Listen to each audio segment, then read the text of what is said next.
நான்லாம் அப்போ இல்லை, நான் நம்பவே மாட்டேங்க, நான் பேரை சொல்லி கூப்பிடுறாரு, இதெல்லாம் போயிடா அப்படின்லாம் சொல்லியிருக்கிறேன். அவனையே கிண்டல் பண்ணுவேன், ஏன்டா லபலபன்னு கத்துறீங்க, பின்னாடி கை தட்டுறீங்க, என்னடா அதெல்லாம் பேரை சொல்லி யாரும் எழுதி கொடுக்குறீங்க அதெல்லாம் சொல்லி அப்படின்னு அப்படிதான் சொல்லி அவனை கிண்டல் பண்ணி தான் கூப்பிட்டு அவனை என்ன கூப்பிட்டு போறான். ஞானசானம் எடுத்துக்கிற முதல்லயே அவர்கிட்ட சொல்லாதீங்கன்னு சொல்லிட்டு அவரும் okay okay doctor, okay doctor, என்ன டாக்டர் உள்ள வராங்கன்னா டாக்டர்ன்றாரு. சரி சரி, ஞானசானம் கொடுத்துட்டாருங்க. கொடுத்துட்டு சர்ச்சில் உட்கார்ந்த உடனே அப்போ வந்து உட்காரோம், பின்னாடி உட்காரோம். சரி, எடுத்த உடனே சொல்றாரு, இன்னைக்கு ஞானசானம் எடுத்தோன்னா கையை உயர்த்துங்கன்றாரு. நாங்க கையில உட்காந்துருக்காங்க. கணையத்து மேல ஒரு 10 சென்டிமீட்டர் கட்டி இருக்கு. ஓ, இப்போ பயந்து போனேன். இப்போ என்ன பண்றதுன்னு தெரியல, வலிக்கு என்ன செய்யறது அப்படின்னு. அப்போ ஒண்ணுமே பண்ண, பித்தப்பையில வேற கல்லுன்னு சொல்லிட்டு இவ்வளவு பெரிய சீரியஸ் காம்ப்ளிகேஷன். இவர் இன்னும் ஒரு நாள் தள்ளி வந்திருந்தாலும் அந்த கட்டி வெடிச்சிருக்கும். Very serious complication, maybe lead to death அப்படின்ட்டாங்க, மரணமே சம்பவிச்சிருக்கும். அப்போ என் மனைவி கிட்ட சொல்றாங்க, இன்னும் ஒரு 3 மாத காலங்களுக்கு பார்க்கலாம், இருக்காருன்றது பார்க்கலாம், ஏன்னா அவருக்கு ரொம்ப காம்ப்ளிகேஷன் அந்த மாதிரி இருக்கிறதுனால அது அப்புறம் மீதியை பார்ப்போம் அப்படின்னு சொல்லிட்டாங்க. அப்போ அவர் இன்னும் பயங்கரமா அழகாரு. சொல்றாரு, இவர் ரத்தமா வாந்தி எடுப்பாரு, அப்ப கூட்டுவாங்க, நான் பாத்துக்கிறேன் அப்படின்னு சிம்பிளா சொல்லி வச்சிருவாரு. இதை சொன்ன உடனே என் மனைவி, பாத்தியா நான் சொன்னேன், எனக்கு இதுதான், ஐயோம்மா நான் திரும்ப நீங்க பழைய பழவி பாடாதராம்மா, நான் மாறிட்டேன்டாம்மா, நான் நீ எப்ப மாறுறது, இப்பதானே மாறினேன் அப்படின்னா. கூடிய இந்த நீதிமொழிகள் என்ற புத்தகம் வந்து மிகவும் சிறப்பு வாய்ந்த ஒன்று. இன்னும் சொல்ல போனால் உலகத்திலே முதல் முறை அந்த புத்தகத்தை வெளியிட்டிருக்காங்கன்னு சொல்லலாம். நீதிமொழிகள் 915 வசனங்கள் இருக்குது. இந்த 915 வசனங்களும் பெரியவர் முதல் சிறியவர் வரைக்கும் நன்றாக புரியும் விதத்தில் கையிலே வரையக்கூடிய ஓவியரை கொண்டு கார்ட்டூன்ஸ்லாம் வந்து வரைஞ்சிருக்கிறாங்க. இது பல வருடங்கள் பல லட்சங்கள் செலவு பண்ணி ஜான் அண்ட் ஜாஸ்மின் ஃபேமிலி வந்து உருவாக்கியிருக்காங்க. இது எல்லார் வீட்லையும் கிடைக்கணும், எல்லா பிள்ளைகளுக்கும் எல்லா பேர பிள்ளைகளுக்கும் இது கிடைக்கணுங்கிற விதத்தில் எந்த விதமான லாபம் நோக்கம் இல்லாமல் வெறும் 150 ரூபாயும் ப்ளஸ் 50 rupees கொரியர் சார்ஜ் மூலமாக இதை வந்து கொடுக்குறாங்க. இந்த புத்தகம் உங்களுக்கு வேணும்னு சொன்னால் இந்த ஸ்க்ரீனில் பார்க்குற நம்பருக்கு கான்டாக்ட் பண்ணுங்கள்.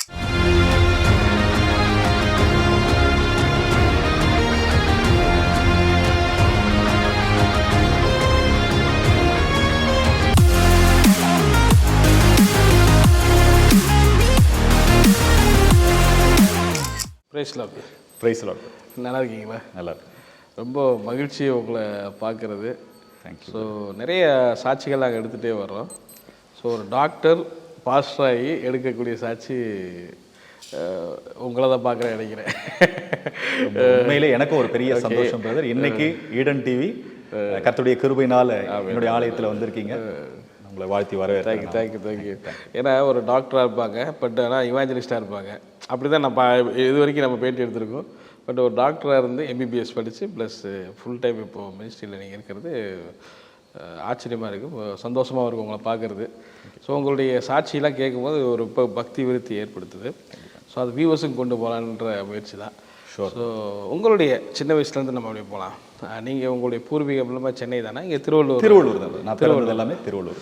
ஓகே. அம்மா அப்பாலாம் என்ன பேக்ரவுண்ட்? அம்மா அப்பா வந்து சப் இன்ஸ்பெக்டராக இருந்தவர். ஓகே. அம்மா வந்து ஹெட்மிஸ்ட்ரஸாக இருந்தவங்க, ரிட்டையர் ஆகிட்டாங்க. ஓகே.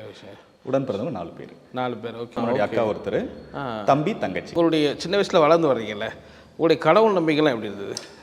நீங்கள் ஒரு கிறிஸ்துவ பின்புலம் சேர்ந்தவங்க கிடையாது இல்லையா? இல்லை, கிடையாது. ஓகே. இந்து குடும்பத்தை சேர்ந்து. ஓகே. நீங்கள் உங்களுடைய கடவுள் நம்பிக்கைலாம் எப்படி இருந்தது? எனக்கு சின்ன வயசுலேருந்தே அம்மா அப்பா சொல்லி கொடுத்த ஒரு விஷயம் கடவுள் பயம் தான். அது ஏன்னா பயங்கர பக்தி வைராகியம் அதிகம். திருநீர் இல்லாமல் வெளியே போக மாட்டேன்.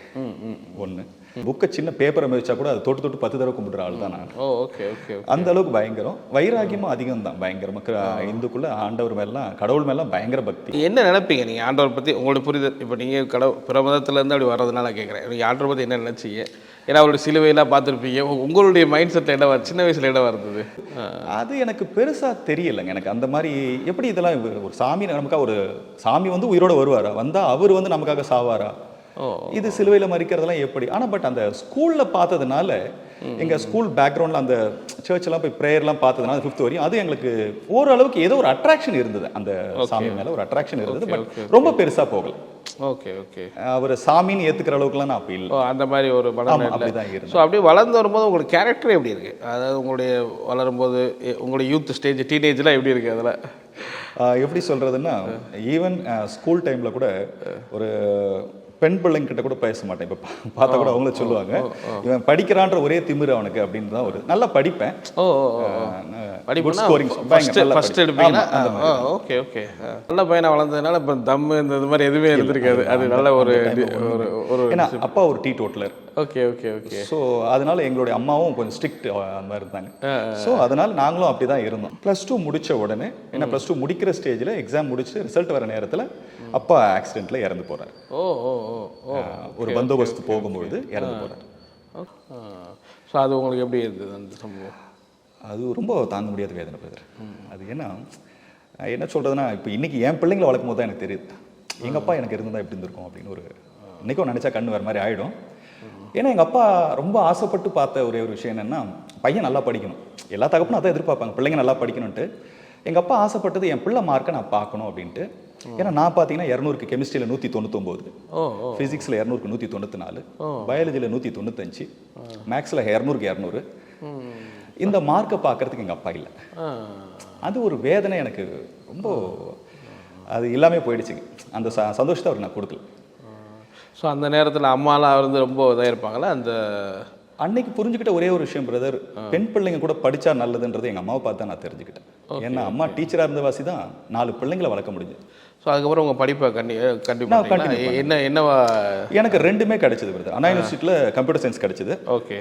எனக்கு 2மே நான் எல்லாத்துலையும் நல்லா ஸ்கோர் எடுத்திருந்தேன். சரி சரி. அது இல்லாமல் எம்எம்சியில் மெட்ராஸ் மெடிக்கல் காலேஜில் எனக்கு சீட் கிடைச்சது, எம்பிபிஎஸ் கிடைச்சது. எம்பிபிஎஸ். Okay okay. அப்போ என்ன முடிவு எடுக்கிறீங்க? எம்பிபிஎஸ்னா ஒரு நோபல் ப்ரொஃபஷன், வெளியில் ஒரு சமூகத்தில் நல்ல பேர் இருக்கும், ஓகே உனக்கும் இருக்கும் அப்படின்னு சொல்லும்போது என் ஃப்ரெண்ட்ஸ் எல்லாம் எம்பிபிஎஸ் போங்க, நானும் அப்போல்லாம் ஃப்ரெண்ட்ஸ் என்ன முடிவு எடுக்கிறாங்க அது முடிவு அப்படியே எடுத்து எங்களுக்கு எம்பிபிஎஸ் படிக்கணும் முதல்ல ஒரு குறிக்கோள் இருந்தது. ஸோ அதுவும் எம்எம்சின்னும் போது ஏஷியாவில் நம்பர் 1 காலேஜ்னும் போது கண்டிப்பாக அதில் தான் சேரணும் அப்படின்னு ஒரு முடிவுக்கு சேர்ந்துட்டேன். ஓகே. அப்போ காலேஜில் ஜாயின் பண்ணிட்டீங்களா? ஜாயின் பண்ணிட்டேன். Okay okay. மெரிட்லேயே ஜாயின் பண்ணி மெரிட்லேயே ஜாயின், வெறும் 96 ரூபாய் கட்டி join. Okay okay super. Amazing. அப்புறம் காலேஜ் லைஃப் எப்படி போகுது? அதான் காலேஜ் போனதுக்கு அப்புறம் தான் தெரிஞ்சது நான் பழம் அப்படின்னு சொல்லிட்டு. ஏன்னா அந்த அளவுக்கு திருவள்ளூர்லேருந்து இப்படி ஒரு பழங்கள்லாம் வந்திருக்காங்கன்னு சொல்லி சீனியர்ஸ் எல்லாம் கிண்டல் பண்ணுற அளவுக்கு தான் இருந்தோம். பழம்னா என்ன, எதனால அப்படி சொல்றாங்க அவங்கள? எதுவுமே தெரியலன்னு சொல்றாங்க எங்களுக்கு. அவங்க என்ன தெரியணும்னு நினைக்கிறாங்கன்னு எனக்கு தெரியல. அப்போ பிள்ளைங்க வளரும்போது தான் எனக்கு தெரியுது, ஓ இப்போ இப்படிதான் என்ஜாய் பண்ணிருக்கணும் போல தெரியுது, நாம தான் ஏதோ ஒரு வயசானவங்க மாதிரி நடந்துட்டோமோ அப்படின்னு இருக்கும். ஸோ படிச்சு அப்படி போயிட்டு இருக்கீங்க. ஆனால் உங்களுக்கு அந்த ரொம்ப விரும்பி படித்த படிப்பு இல்லையா, எம்பிபிஎஸ் டாக்டர், அந்த ரோல் எப்படி இருந்தது? அது படிக்கும் போது பசங்களோட இல்லை ரோலில் இல்லை ரொம்ப, அதுவும் எம்எம்சின்னும் போது சொல்லவே வேண்டாம். இந்த மாதிரி காலேஜெலாம் கிடைக்கிறது கஷ்டங்க. அதனால ரொம்ப அது என்ஜாய் பண்ணி தான் படிச்சதுனால. ஸோ அப்படியே உங்கள் லைஃப் போயிட்டே இருக்கு. அப்போ கடவுளுடைய இதெல்லாம் எப்படி இருக்கு? ஆண்டவருடைய அப்போ ஒன்றும் இன்வால்மெண்ட் இருக்கா இல்லை? அப்போ மட்டும் இருந்து பிரதர், அப்போ தான் கொஞ்சம் கொஞ்சமாக ஆரம்பிக்குது. சரி சரி. என்னன்னா படிக்கிறேங்க, பட் என்னன்னா இந்த ஆண்டவர்கிட்ட ஜெபம் பண்ணிட்டு போகணும், இந்த பாஸ்டர்ஸ் யாருன்னா இருந்தாங்கன்னா அவங்ககிட்ட ப்ரே பண்ணிக்கணும் அப்படின்ற மட்டும் இருக்குங்க. அது எங்கள் அத்தை ஒருத்தர் இருப்பாங்க, அவங்க மட்டும் ப்ரே பண்ணுவாங்க. மற்றபடி அது ரொம்ப தீவிரமாக போக மாட்டேன். இதான் போனேன். ஸோ அப்புறம் எப்போ படித்து முடிக்கிறீங்க? அது எப்படி போயிட்டு இருக்கு? எனக்கு என்னென்னா பிரதர் 1998 அப்போ நான் 3rd இயர் பண்ணுறேங்க. சரி. அப்போது வந்து என்னென்னா அப்போ தான் பிரதர் டிஜிஎஸ் தினகரன் அவருடைய மீட்டிங் வந்து கடற்கரையில், எங்கள் ஹாஸ்டல் வந்து பிராட்வேல இருக்கும், எம்எம்சி பேரின்ப பெருவிழா, அதில் பேரின்ப பெருவிழான்னு போட்டிருப்பாங்க. கடற்கரை ஆசீர்வாத கூடை மாதிரி நடக்குது. அது மெரினா பீச்சில் நடக்கிறதுனால என் ஃப்ரெண்டு டாக்டர் ஒருத்தர் இருக்காரு, அவர் என் பேட்ச்மேட் டாக்டர் ராபர்ட் சொல்லி. எனக்கு அதிகமாலாம் அப்போ இல்லை, நான் நம்பவே மாட்டேங்க, ஏன்னா பேரை சொல்லி கூப்பிடுறாரு, இதெல்லாம் போயிடா அப்படின்லாம் சொல்லியிருக்கிறேன். அவனையே கிண்டல் பண்ணுவேன், ஏன்டா லபலபன் கத்துறீங்க, இந்த மாதிரி இந்த அந்நிய பாஷை அப்படின்னு சொல்றதெல்லாம், ஏன் லபலபன் கத்துறீங்க, பின்னாடி கை தட்டுறீங்க, என்னடா அதெல்லாம் பேரை சொல்லி யாரும் எழுதி கொடுக்குறீங்க, அதெல்லாம் சொல்லி அப்படின்னு அப்படிதான் சொல்லி அவனை கிண்டல் பண்ணி தான் கூப்பிட்டு அவனை கூப்பிட்டு போறான். சரி சரி சரி. பட் எங்கேயோ ஒரு மூலையில நான் உட்காடுறேன். சரி. அப்போ அவரு கொஞ்ச நேரம் கழிச்சு வராருங்க, அவர் பாட்டு பாடுறாருங்க, காப்பாருன்னு ஒரு பாடல் பாடுறாருங்க. Okay okay okay. ஆனா அந்த பாட்டை பாட பாட பாட என்னையும் மீறி அழ ஆரம்பிக்கிறேன். ஓ ஓ ஓ. ஏன் அழறன்னு எனக்கு தெரியல. நிறைய பேர் சொல்லுவாங்க உண்மையான ஆராதனை வீரர் பிரதர் டிஜிஎஸ் தினகரன், அது 100க்கு 100 உண்மைதான். இன்னைக்கும் அந்த குரலை கேட்டால் எனக்கு அழுக வந்துடும். ஏன்னா அந்த சாங் இன்னைக்கு வரையும் அப்படி ஞாபகம். உங்களுக்கு அப்படி சடனாக அப்படி அழுக வந்துருச்சு? பாட அழ பயங்கரமான அழகு. நான் ஏன் தேம்பி அழறேன்னு எனக்கு தெரியல. என் ஃப்ரெண்ட்ஸ் என்ன தேத்துறான், என்னடா ஆச்சுன்னு. இல்லை தெரியல, ஏதோ எனக்கு அழ வருது. எங்க அப்பா இல்லாத ஒரு ஃபீலிங்கா எனக்கு என்ன, ஏன் அப்படி நான் அழுகுறேன் அப்படின்ற அப்படிதான் நான் எடுத்துக்கிட்டேன் முதல்ல. ஆனா அந்த அழதான் என்னை ரட்சிப்புக்குள்ள கொண்டு போகுதுன்னு எனக்கு அன்னைக்கு தெரியாது. ஆனால் அதுக்கப்புறம் அடுத்த ஒரு 2-3 நாள் கழிச்சு எனக்குள்ள ஒரு எண்ணம் தோணுது, ஏன் நம்ம ஞானஸ்தானம் எடுக்கக்கூடாது, கடவுளுக்கு ஒப்பு கொடுக்கணும், இந்த இயேசு ஏன் ஏற்றுக்கூடாது அப்படின்னு சொல்லி எதுவுமே தெரியாது, ஆனால் ஏற்றுக்கணும்னு ஆசைப்படுறேன். எங்கள் வீட்டில் வந்து அம்மா கிட்ட சொல்கிறேன். அப்பா இல்லாதால அம்மாவும் சொல்கிறாங்க, சரி பரவாயில்ல அப்படின்ட்டாங்க. சரி நீ வேணா எடுத்துக்கோன்னு. அப்போ நானும் என் தம்பியை மட்டும் எடுத்துக்கணும்னு ஒரு முடிவு பண்ணுறேன். Okay okay. ஓ அப்படியே அந்த ஒரு மீட்டிங்கில் ஒரு மீட்டிங் அந்த ஒரு மீட்டிங் வந்து நீங்கள் ஞானஸ்தானம் எடுத்தீங்கன்னா நாங்கள் கேட்குறது நீங்கள் பைபிள்லாம் படிச்சிங்களா அப்படி கேட்குறேன். இல்லை, பைபிள் அதிகமாக படிச்சது கிடையாது. ஆனால் அங்கே என்னன்னா இதுக்கு முன்னாடி ஒரு அதிசயம் நடந்ததால் தான் இந்த விஷயம் இம்பாக்ட் வந்துதான்னு எனக்கு தெரியாது. எங்கள் சித்தப்பாவுக்கு ஒரு எங்க அப்பாவோட கூட பிறந்தவருக்கு மூளையில கட்டி இருக்குங்க. அவரை கொண்டு போய் எங்க ஹாஸ்பிட்டல்ல தான் காட்டுறோம். இவரை பின்னாடி நிக்க வச்சுட்டு அவரோட ரிப்போர்ட்டை நான் காட்டுறேன். எங்க டாக்டர் பார்த்த உடனே சொல்ல, டாக்டர் சுரேஷ் பாபுன்னு இருப்பாருங்க, நியூரோ சர்ஜன். அவர் பார்த்த உடனே சொன்னாரு, எங்க யூனிட்ல இருக்க சீஃப் அவர் ஆக்சுவலா, அவர் பார்த்து சொல்றாரு இன்னும் இந்த மனுஷன் 6 மாசத்துல இறந்துருவாருன்றாரு. ஸ்கேன் பின்னாடி எங்க சித்தப்பாக்கு எப்படி இருக்கணும்னு எனக்கு தெரியல. நான் அவரையும் கூட்டிட்டு போயிட்டேன். அவர் ரொம்ப ஃபீல் ஆயிட்டாரு, என்ன இப்படி ஆயிடுச்சு அப்படின்ட்டு. அப்ப அவர் எடுத்த முடிவு என்னன்னா, அந்த 10 கிலோமீட்டர் தள்ளி இருக்கிற அந்த பாஸ்டர் கிட்ட தான் போயிட்டு ஞானஸ்தானம் எடுக்கிறாருங்க. அதற்கு பின்பாக 11 வருஷம் உயிரோட இருந்தார். அப்போ மருத்துவர் சொன்னதை அங்க அவமாக்கப்படுகிறது. அப்ப அது எனக்கு ஒரு எப்படி இப்படி நடக்குது அப்படின்னும் போது அது எனக்கு ஒரு இம்பாக்டா இருந்ததுதான் தெரியாது. அதனால அங்கதான் போய் எடுக்கணும்னு எடுக்கிறேன். பினகாசன் இருந்தாருங்க, சரி, அவர்கிட்ட போயிட்டு எடுக்கணும்னு நானும் என் தம்பியும் போறேன். ஆனா எடுக்க போனவன் என்னன்னா, எங்க சித்தப்பா டீம் அங்க போதுனோடனே இவங்களுக்கு எல்லாம் தெரியும், இங்கதான் இருக்கிறாங்க, எல்லாருமே சுத்தி தான் இருக்காங்க, பட் அவங்களுக்கு தெரியக்கூடாது அப்படிங்கிறதுனால பாஸ்டர் நான் சும்மா வந்த மாதிரி இருக்கட்டும், நானும் என் தம்பி ஞானஸ்தானம் எடுத்துக்கிறோம் முதல்லயே, அவர்கிட்ட சொல்லாதீங்கன்னு சொல்லிட்டு. அவரும் ஓகே டாக்டர் என்ன டாக்டர் உள்ள வராங்கன்னு டாக்டர்ன்றாரு. சரி சரி ஞானஸ்தானம் கொடுத்துட்டாருங்க. கொடுத்துட்டு சர்ச்சில் உட்கார்ந்த உடனே அப்போ வந்து உட்காரோம், பின்னாடி உட்காரோம். சரி, எடுத்த உடனே சொல்றாரு, இன்னைக்கு ஞானஸ்தானம் எடுத்தோம் கையை உயர்த்துங்கன்றாரு. நாங்க கையில உட்காந்துருக்காங்க, நான் பின்னாடி இந்த மக்கு பசங்க திரும்பி தலையை குனிஞ்சுப்பாங்க பாத்தீங்க, அந்த மாதிரி தலையை குனிஞ்சிட்டு அப்படியே உட்கார. அவர் மறுபடியும் சொல்றாரு, ஆவியானவர் உண்மை உள்ளவர், சபையில உண்மையை மட்டும் தான் பேசணும், எங்க கை உயர்த்துங்க இன்னைக்கு அப்படின்றாரு.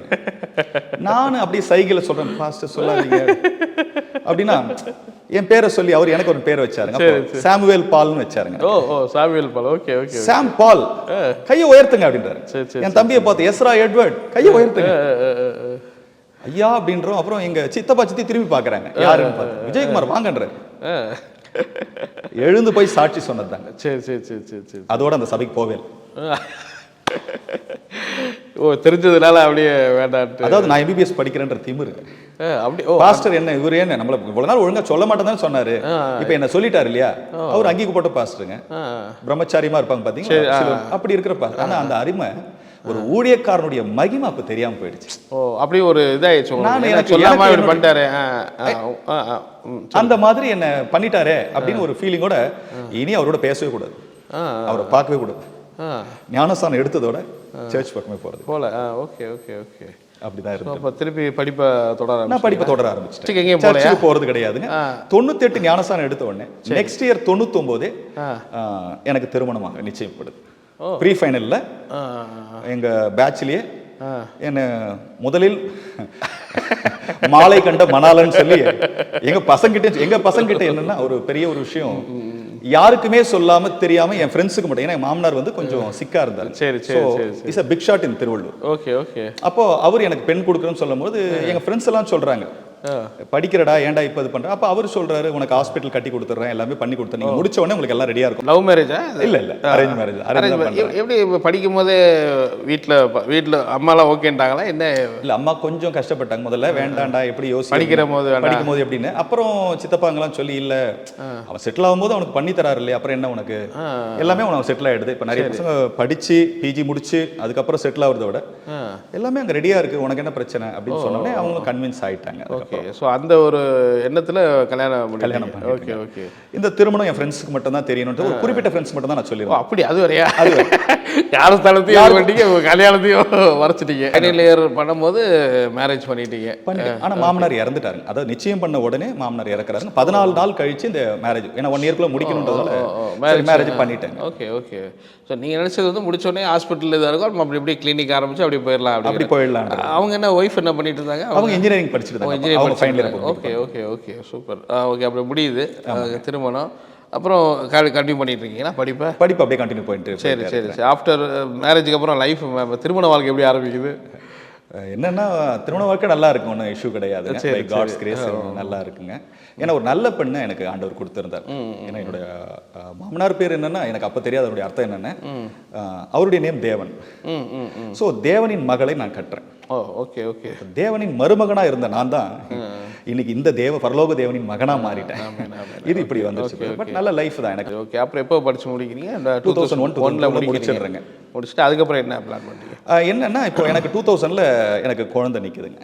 பையன் எனக்கு ஒய்ஃபுக்கு பையன் இது பண்ணுறான். வேலைக்கெல்லாம் போகிறீங்களா அப்படியா இல்லை நீங்கள் என்ன கண்டினியூ ஒரு இது முடிச்ச உடனே ஒரு டியூட்டி டாக்டர் மாதிரி தான், ஒரு சிம்பிள், ரொம்ப பெருசாலாம் போகலை. Okay okay. அதுக்கப்புறம் என்னென்னா எனக்குள்ள ஒரு ஏன்னா பணம் பெருகுதுங்க. சரி. ஒரு நல்ல பிஸ்னஸ் அவங்களுடைய மாமியார் சைடில் சரி நல்ல ஒரு பிஸ்னஸ் இது இருங்க. சரி சரி சரி. அப்போ தான் எனக்கு அந்த ரியல் எஸ்டேட் அந்த மாதிரி சில விஷயங்கள் ஃப்ரெண்ட்ஸ் சர்க்கிள் கொஞ்சம் பெருகுதுங்க. என்னுடைய லைன் மாறுதுங்க கொஞ்சம் கொஞ்சமாக. அப்போது ஒரு அரசியல் பிரவேசம் ஏற்படுது. டாக்டர் முடிச்ச உடனே ஆமாங்க நல்ல பிரபலமான கட்சியில் ஒரு நகர பொறுப்பில் வாங்குறேங்க. Okay okay. இப்போ டாக்டர்னாலே பொதுவாக அதுக்கு ஒரு பேர் இருக்கும், கொடுத்துட்றாங்க. அப்படிதான் வந்ததுங்க. அதுக்கப்புறம் கூடா நட்பு கேடாய் முடியுன்றாங்க. அப்போதான் சில பாவ பழக்க வழக்கங்களுக்கு ஜஸ்ட் ரொம்ப பெரிய விஷயமா இல்லாமல் ஆரம்பிக்கப்படுகிறது. ட்ரிங்க்ஸ் அந்த மாதிரி சொல்லுவாங்க. பட் ஆனால் நீங்கள் ஒரு மருத்துவராக இருக்கிறனால அது உங்களுக்கு தெரியும், இது ஒரு ஹெல்த் ரொம்ப பாதிக்கும் அப்படிலாம் உங்களுக்கு தெரியும். இருந்தாலும் உங்களுக்கு கண்டிப்பா தெரியும். ஃப்ரெண்ட்ஷிப்காக அது பண்ணீங்களோ? ஃப்ரெண்ட்ஷிப்காக அது சரி ஆரம்பிக்கிறோமே, சரி அப்படி இருக்கட்டும் அப்படின்னு சொல்லிட்டு இது வந்து ஒரு சொசைட்டில ஒரு பெரிய லெவல் அப்படின்னா அது வீட்டுக்கு தெரியாம தான் யாருக்கும் தெரியாத மாதிரி ஒரு சூழ்நிலை அப்படி அதை ஆரம்பிக்கிறேன். சரி சரி சரி. அதுக்கப்புறம் பின்மாற்றம் தாங்க. ஆண்டவர் 2003 அந்த மாதிரி டைம்ல 2003 அந்த மாதிரி டைம்ல அப்படி போயிட்டு இருக்கு. சரி சரி சரி. 2004ல எனக்கு இன்னொரு பையன் பிறக்கிறான். சரி. எனக்கு ரெண்டாவது ஒரு பையன் பிறக்கிறான். ஓகே. இன் பிட்வீன் நீங்க 98ல ஞானஸ்தானம் வாங்கினீங்க. ஆமாங்க. அதுக்கப்புறம் எதுவுமே படிக்கல, பைபிள் படிக்கல, சர்ச்சுக்கு போகல, எங்கேயுமே இதாகல இல்லையா? இல்லை. ஆனால் வெளியே சொல்லுமா எப்படி சொல்லுவீங்க? ஒரு கிறிஸ்டின் மாதிரி சொல்லுவீங்களா இல்லை நீங்கள் இந்து மாதிரி தான்? அந்த மாதிரி தான் பேசுவீங்க, இதை வெளியே அப்படி காட்டிக்கல. ஓகே. ஸோ இது ஒரு 2003 வரைக்கும் இப்படி போயிட்டு இருக்கு. பாஸ்டர் வீடு தேடி வந்தாலும் நாங்கள் இல்லைன்னு சொல்ற மாதிரி அளவுக்கு நான் மாறிட்டேன். அவர் வந்தாருன்னா இவர் வந்தால் தொல்லதான். ஏன்னா எங்களை பொறுத்தவரை என்னன்னா அப்பெல்லாம் எங்களுக்கு ஒரு அபிப்பிராயம் கிடையாது. என்னன்னா பாஸ்டர்ஸ்னாவே வீடு தேடி ஏன் வராங்கன்னா ஒரு காணிக்கைக்காக வராங்க, ஒரு சின்ன ஜெபம் பண்ணுவாங்க, ஒரு காணிக்கை கேட்பாங்க, அதை நான் கொடுத்து அமிச்சிருங்க அவ்வளவுதான் அப்படின்ற மாதிரி இருக்கிறதுனால இல்லைன்னு சொல்லி ஏன்னா அந்த மகிமை தெரியாதுங்க. அப்படிதான் இருந்ததுங்க. ஏன்னா அந்த 2001 to 2002 அந்த 2000 முன்னாடி வரையும் பார்த்தீங்கன்னா ஒரு 2 இயர்ஸ்க்கு மேல ஒரு சர்ச், இப்போ நான் எங்க வீட்டை காட்டுறேங்க உங்களுக்கு, அது மேல ஒரு கூரை ஒன்று கட்டியிருந்தேன் பாஸ்டருக்காக. அப்ப அந்த பாஸ்டர் தான் நடத்தினாரு. ஆனா எப்போ இந்த மாதிரி சொன்னாரோ இந்த மாதிரி பண்ணதுக்கு அப்புறம் எங்களுக்கு நிறைய விஷயங்கள் என்னன்னா ஒரு 1 இயர் அவரு வந்து நடத்துவாருங்க, கொஞ்சம் அப்படி இருக்கிற மாதிரி இருப்போம். பாஸ்டர் இன்னைக்கு இல்லை பாஸ்டர் நாங்கள் வெளியே போகிறோம் அப்படின்னு சொல்லி கிளம்பிடுவோம். அப்படி இருக்கும்போது ஒரு நாள் என்ன பண்ணோம், இனிமேல் தேவையே இல்லை அந்த கூடாரம் என்னத்துக்குன்னு அப்படின்னு அந்த கூடாரத்தை எடுத்துட்டேன். நமக்கு இனி அது வேண்டாம், நம்ம நார்மலாக நம்ம இந்த கடவுள் கும்பிட்டாலும் ஒன்றும் பிரச்சனை இல்லை. அப்படி இருந்த இடத்த அதை மாத்துறேங்க. வேண்டாம்னு சொல்லிட்டு அந்த இடத்துல எனக்கு வீடு கட்டி, இப்போ நான் ஒரு ரூம் கட்டியிருக்கேன், வீட்டை கட்டிட்டேன். அப்போ விழுந்து போச்சு, கூடாரம் விழுந்து போச்சு, அதனுடைய மகிமை தெரியாது. ஆனா உங்களுக்கு அந்த பெரிய இதுல பயம்லாம் இல்லை, கடவுள் பயம் அதை எதுவுமே அப்படிலாம் கிடையாது. அந்த டைம் எமோஷனலா டிஜே சங்கருடைய இதில் இதானீங்க, அதோட உங்களுக்கு இதாகிடுச்சு இல்லை. அதுக்கப்புறம் பார்த்தீங்கன்னா அதான் சொன்னேன், அந்த ஒரு சொசைட்டியில் ஒரு லெவல் வரும்போது இதெல்லாம் ஒன்றுமே இல்லைன்ற மாதிரி எப்படி வேணா இருக்கலாம், யார் வேணா எப்படி வேணா இருக்கலாம், எப்படியோ இருக்கிறாங்களே அவங்களாம் நல்லா தானே இருக்கிறாங்க அப்படின்ற மாதிரி ஒரு கூலா வந்துருச்சுங்க. சரி சரி. நம்ம இன்னமும் பழமா இருக்கிறோமா? இல்லை வேண்டாம், எதுக்கு அதெல்லாம் தேவை, நார்மலாக இருப்போம். எல்லா யூத் மாதிரி எல்லாரும் ஜாலியாக இருக்காங்க, ஜாலியாக இருக்காங்க. சூப்பர். அரசியலில் கொஞ்சம் நல்லா டெவலப் பண்ணுறீங்களா? அரசியலில் பெரிய லெவல் எனக்கு கிடையாது, இணையிலே தான் அந்த நகரத்தில் தான் இருந்தேங்க, மற்றபடி அதில் ஒரு பெருசாக இல்லை. பட் எனக்கு இந்த ரியல் எஸ்டேட்டில் கொஞ்சம் நல்ல அது இல்லாமல் இந்த எங்களுக்கு வந்து ஒயின் ஷாப்ஸ் அப்போ வந்து பார்த்தீங்கன்னா அப்போ சிண்டிகேட்னு சொல்லுவாங்க. எங்கள் மாமனார் சைடில் அது கொஞ்சம் வெயிட்டாக இருக்கும். அவங்க இங்கே ஒரு திருவள்ளூரில் ஒரு 30-40 கடைங்க இருக்கும். இவங்கெல்லாம் பெரிய பெரிய பிக் பார்ட்னர்ஸ் இவங்கெல்லாம். சரி சரி சரி சரி. இப்போ அதில் இருந்ததுனால வருமானங்கள் உண்டுங்க, நமக்கு பேக்ரவுண்ட் இருக்கிறதுனால இதெல்லாம் ஒரு பெரிய விஷயமா தோணலைங்க. இப்போ இந்த பக்கமே போகாமல் வேற ஒரு பாதியில் போயிட்டு இருக்கேன். இருந்தாலும் ஒரு அங்கீகாரம்ன்றது ஒண்ணு. ஏன்னா மருத்துவம் படிச்ச ஒருத்தர் இந்த காரியங்களை இதில் பார்த்துட்டு இப்படி போயிட்டு இருக்காரு அப்படின்ற ஒரு விஷயங்கள் இருந்தது. அது நிறைய அம்மாவுக்கு சில விஷயம் பிடிக்கல. அப்போ என்னன்னா இப்படிதான், ஏன்னா ஸ்ட்ரிக்டா இருந்தவங்க இல்லைங்களா, நீ ஏன் இப்படி எல்லாம் போற, எனக்கு கண்டுபிடிக்கிறதுக்கு எங்க சித்தப்பா ஒருத்தர் இருப்பாருங்க. அவர் என்ன ஒரு செக் போஸ்ட் மாதிரி எங்கேயா நிற்பாரு, நம்ம எங்கேயா வெளியே போனால் யாருக்குமே தெரியாது நம்ம எங்கே போயிட்டு வரணும். ஆனால் அவர் எங்கேயா பார்த்துட்டாரு, நான் இங்கே பார்த்தனே அவனை அப்படின்னு சொல்லுவாரு. அப்போ சண்டை வந்துடும். அப்போ ஆரம்பிக்குதுங்க இந்த பணம் பெருக பெருகன்னு சொல்லுவாங்க பார்த்தீங்களா. அது வரும்பொழுது அம்மாவாக இருந்தாலும் யாராக இருந்தாலும் இனிமேல் நம்ம வளர்ந்தாச்சு, நம்ம தான். இவங்களாம் ஏன் கேட்குறாங்க, யாரையும் டிபெண்ட் பண்ணாதானே, இனிமேல் டிபெண்ட் கிடையாது இல்லையா, நான் இருப்பேன் அப்படிதான். அப்போ என்னை விட்டு ஒவ்வொருவராக பிரிய ஆரம்பிக்கிறாங்க, என்கிட்ட பேச்சுவார்த்தை இல்லாமல். அவன் வளர்ந்துட்டாமா அப்படின்னு எல்லாம் கொஞ்சம் ஓகே ஓகே. கொஞ்சம் விலக ஆரம்பிக்கிறாங்க. அப்போ கொஞ்சம் கஷ்டம் தாங்க பிரதர். அந்த மாதிரியான ஒய்ஃப் விலக ஆரம்பிக்கிறாங்கன்னா சண்டை போட்டு அதை பேச மாட்டாங்க. ஒரே இடத்துல தான் இருப்போம், ஆனால் யாரும் பேச்சுக்க மாட்டோம். விலக ஆரம்பிச்சிட்டாங்க. அப்போ நீங்கள் டியூட்டி பண்ணிட்டு இருந்தீங்கன்னா உங்களுக்கு படித்த டாக்டர் இது கொஞ்சம் பார்ஷியலாக மாறாங்க, பார்ட் டைம் மாதிரி ஆகுதுங்க. இப்போ ட்ரிங்க்ஸ் பண்ணுறீங்க அந்த மாதிரி போயிட்டீங்களா? அப்படி போயிட்டேங்க. டெய்லி இது இல்லை அக்கேஷனலாக தான். அக்கேஷனலாக. Okay okay. 2010 வரையும் ஒன்றும் பிரச்சனை இல்லை.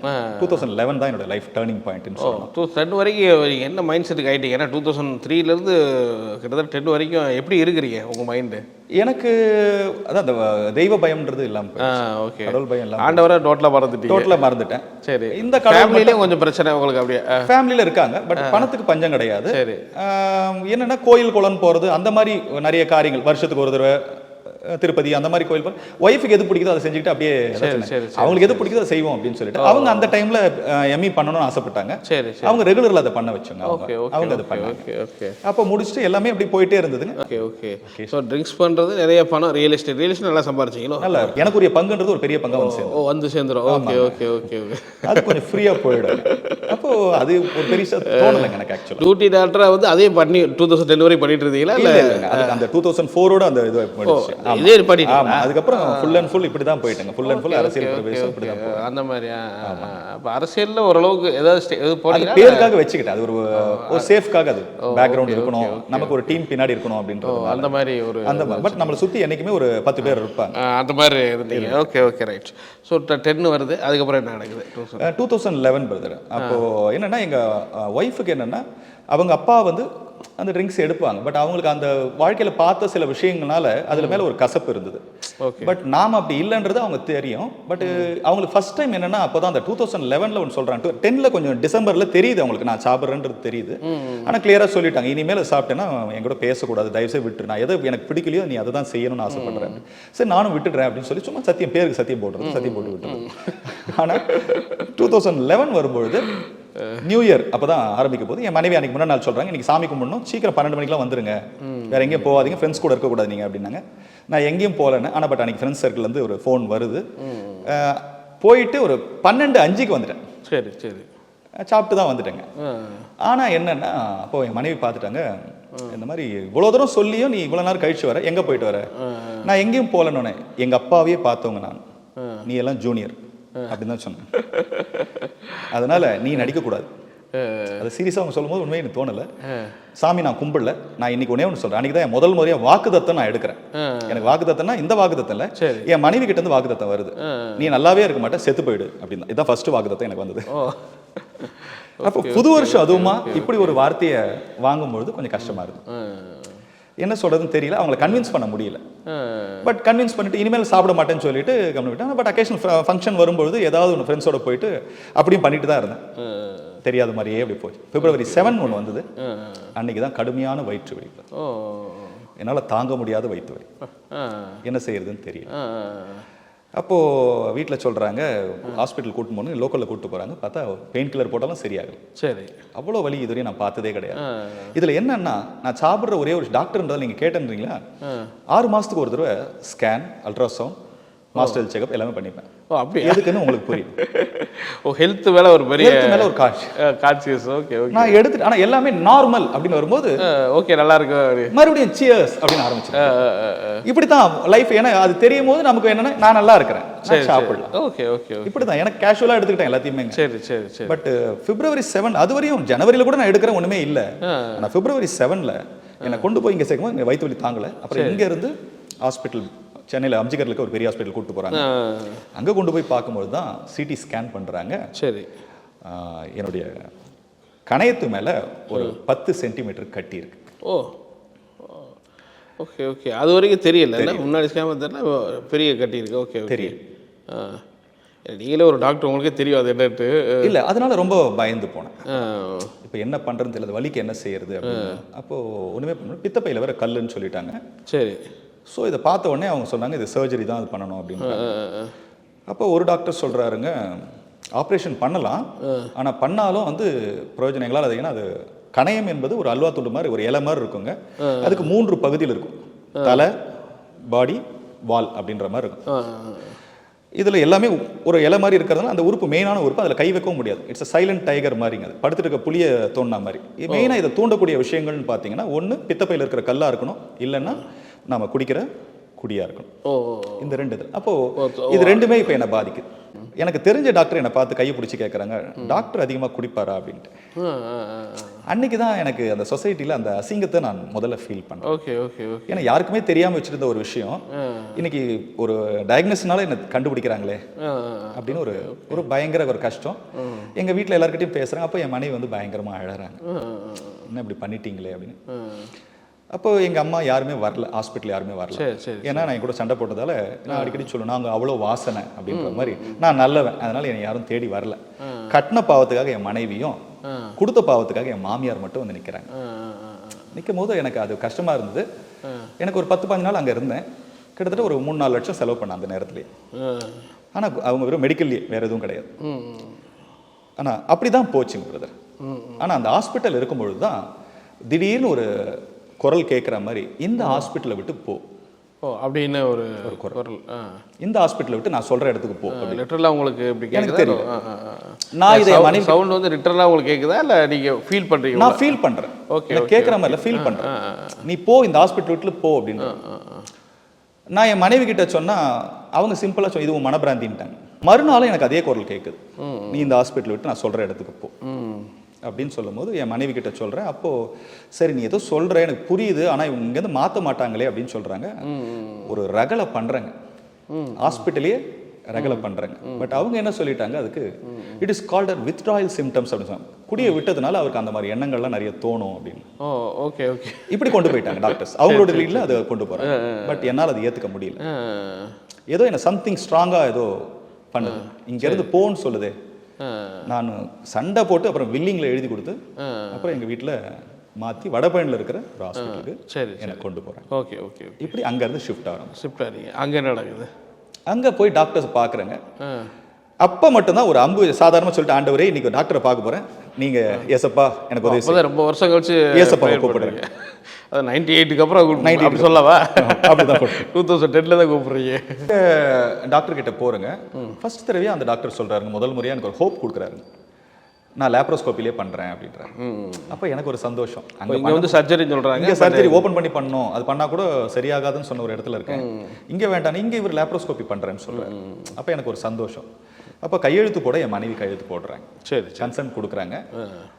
உள்ள போகும்பொழுது என் மனைவியை பார்த்துட்டு நான் அவங்கள பயப்படக்கூடாதுன்றதுனால நான் சும்மா தம்ஸ் அப் மாதிரி ஒரு காட்டிட்டு, பயப்படாத நான் பாருங்க, ஆனால் அடிவயிறு அவ்வளோ கலங்கி போயிருக்குங்க. எனக்கு தெரியும் என்ன ப்ராப்ளம் இருக்குன்றது எனக்கு தெரியுது. எனக்கு உள்ளே போனோடனே எனக்கு டாக்டர் கேட்குறாரு, உன் பேர் என்னன்னு சொல்லி அனஸ்தீசியா கொடுத்துறாருங்க. அப்போ இன்ஜெக்ஷன் ஏறதுக்குள்ள உங்கள் பேர் என்னன்னா, என் பேர் தான் உங்களுக்கு தெரியுமே டாக்டர் அப்படின்னு நான் கிண்டலாக கேட்குறேன். சரி உங்கள் பேரை சொல்லுங்க அப்படின்றாருங்க. விஜயகுமார்னு சொல்கிறதுக்குள்ள அப்படியே கண்ணு சொருக ஆரம்பிச்சிச்சு. ஒரு சிலுவையில் படுத்த மாதிரி தான். ஏன்னா இப்போ அங்கே அப்படி தான் பண்ணுவாங்க, அந்த ஆப்ரேஷன் டேபிள் அப்படி தான் இருக்கும். கையை வந்து பார்த்தா சிலுவை, எனக்கு சிலுவை ஞாபகம் வருதுங்க. அப்போ தான் எனக்கு அப்போ தான் வேண்டேன் திரும்ப ஒரே ஒரு சின்ன ஜெபம், அம்பு ஜெபம் மாதிரி, ஏசப்பா எனக்கு ஆப்ரேஷன் பண்ணுற டாக்டருக்கு ஞானம் கொடுக்கும், வேற எதுவும் கிடையாது, அவர் நல்லபடியாக பண்ணார். எனக்கு என்ன ஒரு 300 ஆப்ரேஷன் கிட்ட அவர் பண்ணியிருக்காரு, பேன்க்ரியாஸில் அவர் பண்ணியிருக்காரு.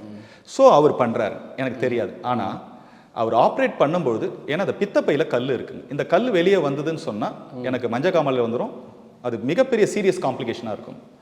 ஸோ பித்தப்பை எடுத்தாகணுன்ற ஒரு முடிவோட முதல்ல பித்தப்பையை கட் பண்ணி எடுக்கிறாங்க. எடுத்த உடனே அடுத்த இதுக்கு வரும்பொழுது கணையத்துக்கிட்ட வராருங்க. கணையத்தை தூக்கி பார்க்குறாருங்க கட் பண்ணுறதுக்கு, ஏன்னா என்ன பண்ணலான்ட்டு அந்த கட்டியை கட் பண்ணலான்னு. கடைசியில் பார்த்தா கட்டி இருக்கிற ஒரு பக்கம் இருந்தாலும் இன்னொரு பக்கம் கணையம் பாதி அழுகி போயிருக்கிறத அவர் பார்க்குறாரு. அப்போதான் அது வரையும் எம்ஆர்ஐ ஸ்கேன் எதுலையுமே தெரியாத ஒரு விஷயங்க. அது பார்க்கல, சிடி ஸ்கேன்லேயும் இல்லை அது, அந்த பேர் அந்த மாதிரி நெக்ரோசிஸ்னு வரணும், அது இல்லை அந்த டைமில் காட்டல. பட் இதில் பார்க்கும்போது நெக்ரோசிஸ் அப்படின்னு வருது. அப்போ அவர் பயந்து போய் என்ன பண்ணுறாரு, டாக்டர் இம்மீடியட்டாக ஆப்ரேஷன் தேட்டர் விட்டு வெளியே வந்து என் மனைவி கிட்ட கையெழுத்து வாங்குறாரு. உங்கள் கணவரோட உயிருக்கு ஆபத்து, மேஜர் ஆப்ரேஷன் பண்ண போகிறேன், இப்போ லேப்ரோஸ்கோப்பி எடுத்துகிட்டு ஓப்பன் பண்ண போகிறேன் அப்படின்ட்டு. அப்போ தான் அவங்களுக்கு அந்த அழ வருது. ஏன்னா ஒரு 3/4 மணி நேரம் 1.5 மணி நேரத்தில் ஆப்ரேஷன் முடிஞ்சிடும். சரி, கிட்டத்தட்ட 4.5 மணி நேரம் அந்த டாக்டர் போராடுறாரு. கிட்டத்தட்ட ஒரு 3 ஆப்ரேஷன் கணக்கு. முதல்ல என் பித்தப்பையை எடுக்கணும், அதுக்கப்புறம் கணையம் பாதிக்கப்பட்ட கணையத்தை கட் பண்ணி எடுக்கணும், அதுக்கப்புறம் ஏற்கனவே இருக்கிற கட்டி ஒன்று இருக்கிறது அதை வயிற்றோட சேர்த்து தைக்கணும். இத்தனை ஆப்ரேஷன் இருக்குங்க. அவர் கிட்டத்தட்ட 4.5 மணி நேரம் பண்றாரு. இதனால தான் என் மனைவி வெளியே உட்காந்து அவ அழத் தெரியாமல் அழுது ஜெபம் பண்ணியிருக்கேன்.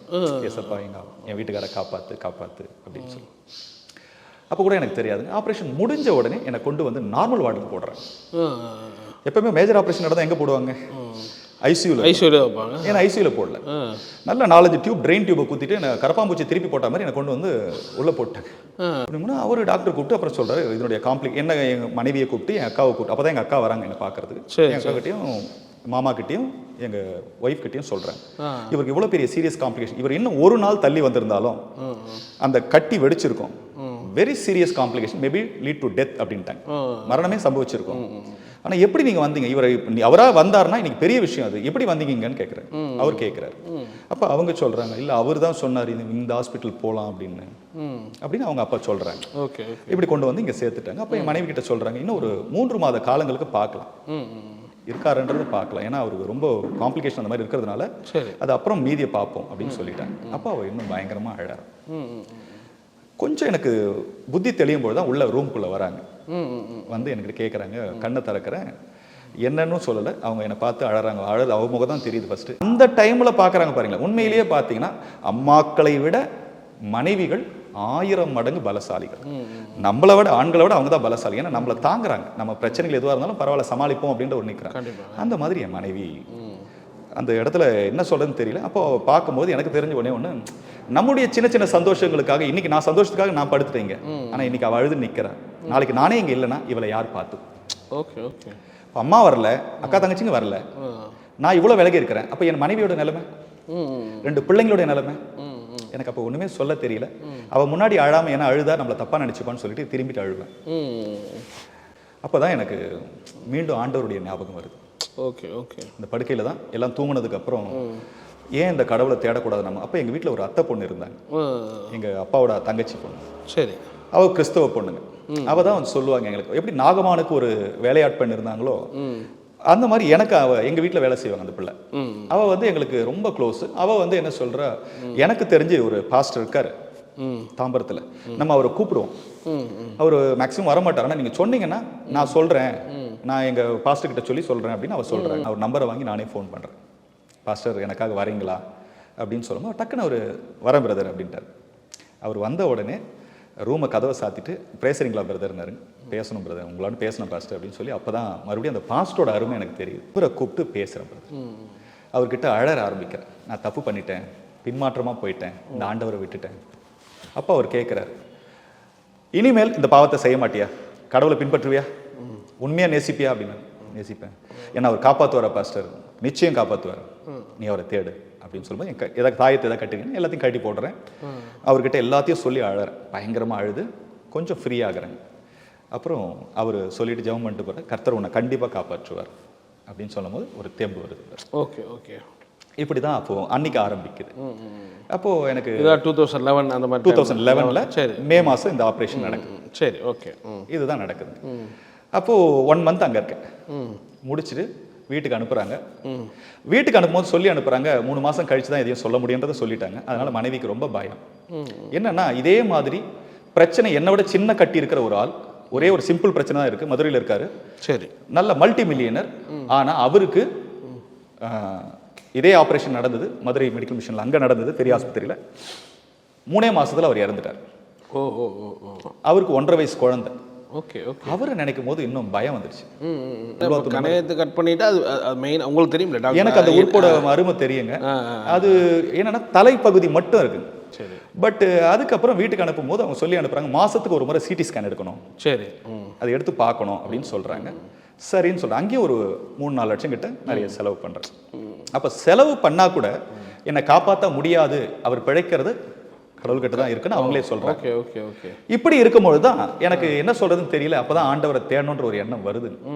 அப்போ 75 கிலோ இருந்தேன்னா 57 கிலோ மாறுறேன். ஓ, அந்த ஆப்ரேஷன் ரொம்ப இழைச்சி போய் பல்லுகள்லாம் தெரியறளோ ஆயிட்டேன். வீட்டுக்கு கொண்டு வந்துட்டாங்க, என்னை கொண்டு வந்து ஹாலில் போட்டிருக்கிறாங்க, இதே மெத்த மேலே எங்கள் வீட்டில்.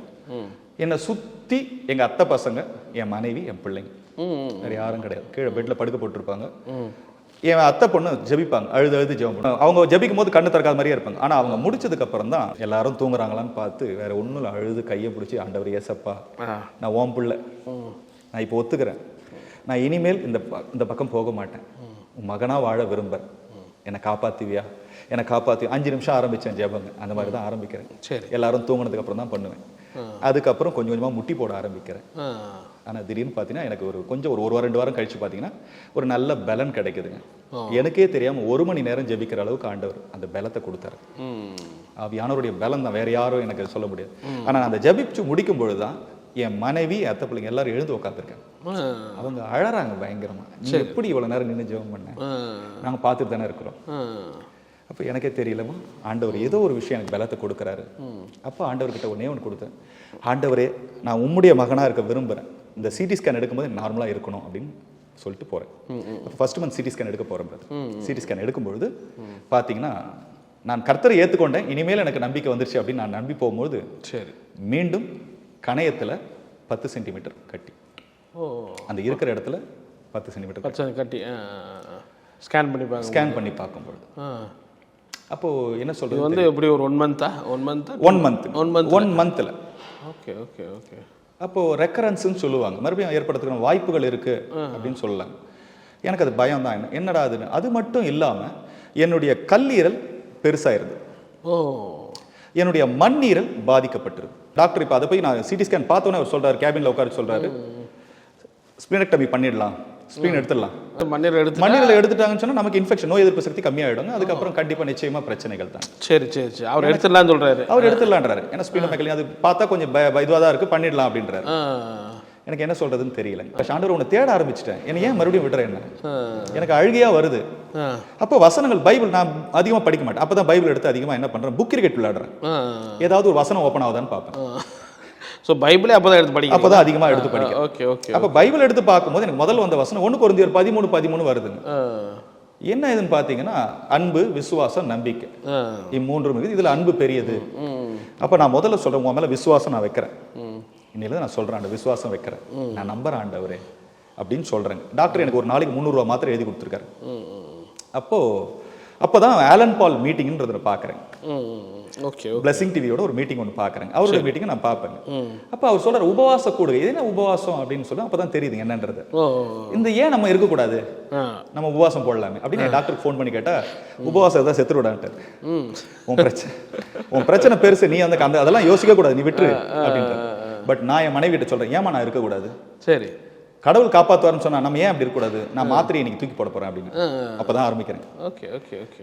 அவங்க எங்க வீட்டுல சொல்றாங்க, ஏங்க அதெல்லாம் விடுங்க, உபவாசம் இருங்க, மாத்திரையை தூக்கி போடாதீங்க, அது டாக்டர் கொடுத்தது இல்லையா, உங்களுக்கு உடம்பு குறையுது, அது பாத்துக்குங்க, ஏன்னா சுகர் வந்துடும் சொல்றாங்க அப்படின்னு சொல்லும்போது, இல்ல பரவாயில்லம்மா, மனுஷன் அப்பதான் வசனம் எடுத்து விடுறாங்க, மனுஷன் அப்பத்தினால் மாத்திரமல்ல தேவனுடைய வாயிலிருந்து புறப்படுகிற வார்த்தையினாலும் பிழைப்பான்.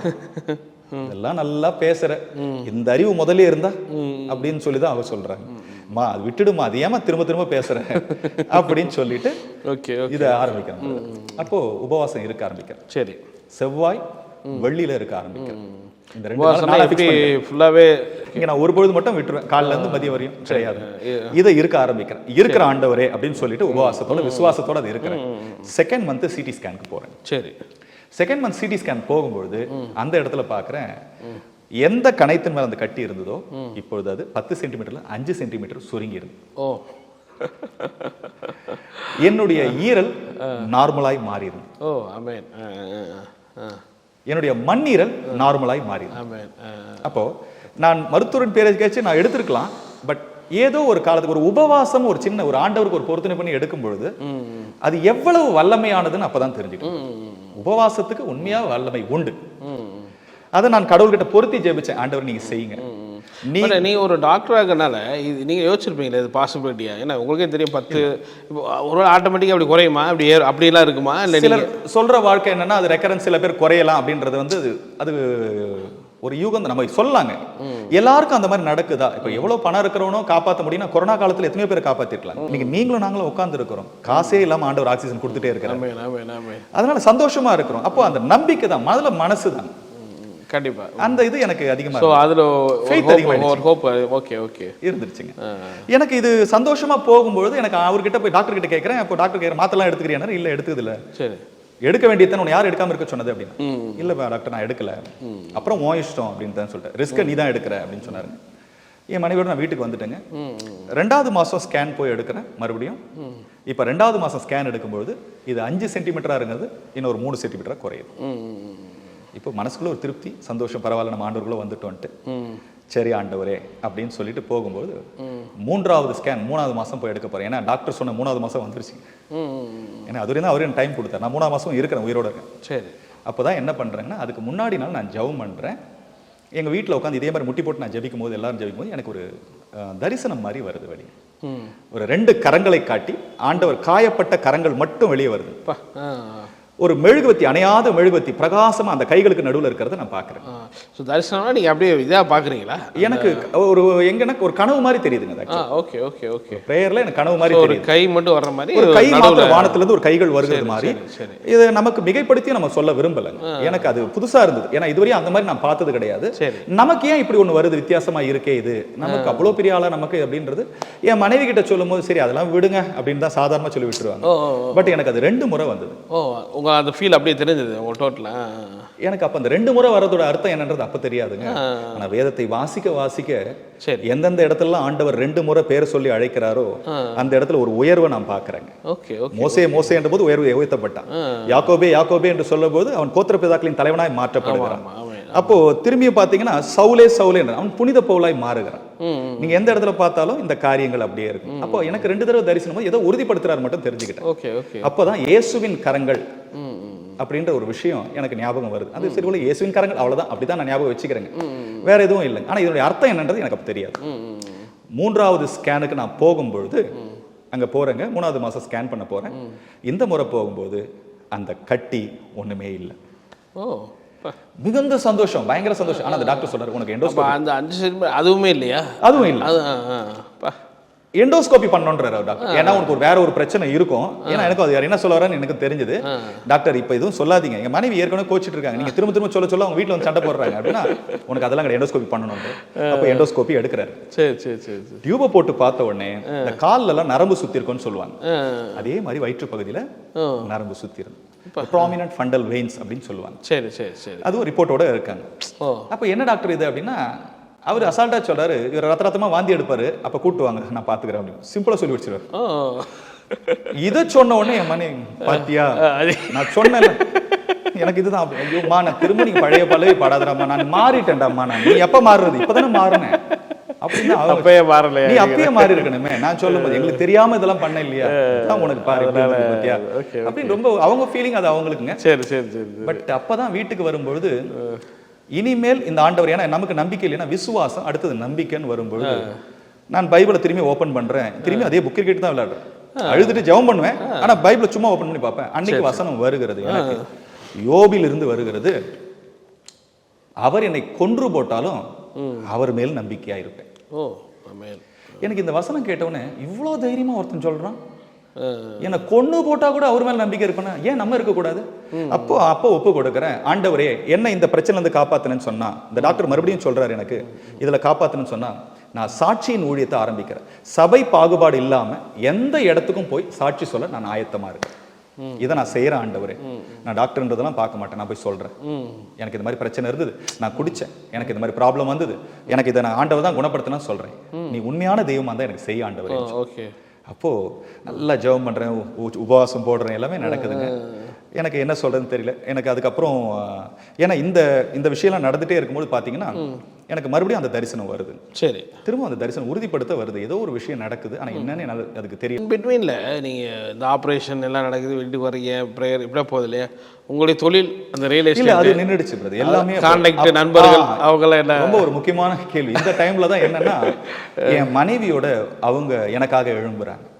படிச்ச படிப்பு வீணாக கூடாது. சரி, ஒரு கோடீஸ்வரின் மகளா இருந்தால் கூட நான் இப்ப சொன்னேன் இல்லையா, படிப்பு தான் ஒரு மனைவிக்கு, நம்ம பெண்களுக்கு, ஏன்னா பெண் பிள்ளைகளை படிக்க வைக்கணுன்றதுக்காக நான் இதை சொல்றேன். Okay okay. அப்போ அந்த பிள்ளை பாத்தீங்கன்னா அவ எழும்பி, நான் சரி உனக்காக நான் போறேன், நீ அன்னைக்கு நான் பார்த்த விஷயங்கள் பார்த்தா நம்மளா லவ் பண்ணியிருந்தா கூட இப்படி பிள்ளைங்க கிடைக்க மாட்டாங்க. இப்படி நம்மள நேசிக்கிற ஒரு மகளை ஆண்டவர் நமக்கு கொடுத்துருக்கிறார். நம்ம இவங்களுக்கு போய் இப்படி நடந்துட்டுமே அப்படின்ற ஒரு ஃபீலிங் பயங்கரமா இருந்து அப்போ ஒரு கல்லூரியில போய் அவங்க சேர்றாங்க. அப்போ ஜாயின் பண்றாங்க. எம்இ முடிச்சிருக்கன்றதால ஒரு 18,000 ரூபாய் சம்பளத்துக்கு போய் சேர்றாங்க. அப்ப எனக்கு கஷ்டமா இருந்தது அவங்க போயிட்டு வராங்களேன்னும் போது நான் வீட்டுல வருமானது பிரச்சனை இல்லை, பட் இருந்தாலும் இப்படி இருக்கும்போது ஏன்னா இப்ப எனக்கு வரல, நான் அம்மாவை டிபெண்ட் பண்ணியும் இருக்க முடியாது, குடும்பத்தை நம்பி டிபெண்ட் பண்ண முடியாது. மதர்-இன்-லா சப்போர்ட் பண்ணா கூட நம்ம ஒரு மரியாதையோட இருக்கணும்ன்றதுல அவங்க என்ன பண்ணாங்க, நான் போறேன் போய் வேலைக்கு போறேன்ட்டாங்க. அப்ப அவங்க வீட்டுல சொன்னாங்க என் பொண்ணு போய் சம்பாதிக்க அவசியம் இல்லப்பா நான் பாத்துக்கிறேன்னாங்க. பட் அவங்க சொன்னாங்க நான் என் படிச்ச படிப்பு வீணாவதுமா நான் போறேன். ஏன்னா எங்க வீட்டுல ஒரு மரியாதை வேணும்னு அவங்க நினைக்க ஆரம்பிச்சிட்டாங்க. ஏன்னா பெண்கள் தன்மானத்தை, மருமகள் எப்போதுமே தன்மானத்தை எதிர்பார்ப்பாங்க. அது மூத்த மருமகள் வேற, அவங்களுக்கு பொறுப்பு அதிகம் வேற, அவங்க போக ஆரம்பிக்கிறாங்க. ஆனா அப்ப அவங்க ஒரு சின்ன தெரியாம ஒரு பண்ண ஒரே ஒரு விஷயம் என்னன்னா, ஏதோ காணிக்க தசமபாகம் சொல்றாங்களேங்க, ஏதோ அப்படின்னு அதை வேணா நான் கரெக்டா கொடுத்துறேன் ஆண்டவருக்கு, இந்த 18,000 நான் கொடுத்துறேன். சரிம்மா அதுவும் விருப்பம். சரி சரி சரி. 1,800 ரூபா அன்னில இருந்து எடுத்து வைப்பாங்க. ஓகே, அப்படியே லைஃப் அப்படியே போயிட்டே இருக்கு உங்களுக்கு. அப்படியே போயிட்டே இருந்தது. ஆண்டவருக்குள்ள கொஞ்சம் இதாயிட்டே இருக்கு, கொஞ்சம் அப்படியே வந்தேங்க. சரி. ஆனா இந்த 2வது எண்டோஸ்கோபி நான் போறேன்னு சொன்னேன் பாத்தீங்களா, அப்பதான் 8th month போறேன், 11th month போறேன். அதே வருஷத்துல 11th monthல போறேன். போகும்பொழுது டாக்டர் பாக்குறாருங்க, என்ன ஆக போதும். இப்போ நம்ம எல்லாரும் விசுவாசத்தோட நம்பிக்கையோட போறோம். நீங்களும் நானும் என்ன நினைப்பீங்க, இப்போ என்ன நடந்திருக்கும் நான் உங்களை கேட்டேன்னு சொன்னா, பிரதர் மிராக்கிள் நடந்ததா அப்படின்னு கேட்பீங்க. அங்கதான் அந்த உள்ள இருந்த வெயின்ஸ் வந்து ப்ராமினெண்டா இன்னும் பெருசா வெடிக்கிற ஸ்டேஜ்ல இருக்கு. அப்போ என்ன போய் பாக்குறீங்க, ரொம்ப ஸ்டேஜ்ல இருக்கு. அவர் சொல்ற டாக்டர் சொல்றாரு அதை பார்த்துட்டு எனக்கு இப்பதான் என்ன சொல்றதுன்னு தெரியல. பிரேயர் இருக்கும், இது பண்ணாலும் ஒன்றும் நடக்கலையே. அப்போ கடவுளை தேர்றது என்ன பிரயோஜனம்? அப்பதான் எனக்கு என்ன சொல்றதுன்னு தெரியல. பைபிள் ரிவ்யூ சேனல்ல உங்களுடைய சாட்சிகளையும் ஊழிய அனுபவங்களையும் பகிர்ந்து கொள்ள விரும்புனீங்கன்னு சொன்னா எங்களுடைய வாட்ஸ்அப் நம்பர் கான்டாக்ட் பண்ணுங்க. அது மட்டும் இல்லாமல் நீங்க ஃபாரின்ல இருக்கீங்க அப்படின்னா உங்களை ஜூம் ரெக்கார்டிங் எடுக்கிறதுக்கும் நாங்கள் ரெடியா இருக்கோம். ஸோ நீங்களும் எங்களை கான்டாக்ட் பண்ணலாம். உங்களுடைய வாட்ஸ்அப் நம்பர் 8428196238. இந்த வாட்ஸ்அப் நம்பருக்கு உங்கள் டீட்டெயில்ஸ்லாம் அனுப்புங்க. நிச்சயமாக உங்களுடைய அனுபவங்கள் பலருக்கும் விசுவாசத்தையும் பக்தி விருத்தியும் தூண்டுங்கிறத சந்தேகம் கிடையாது.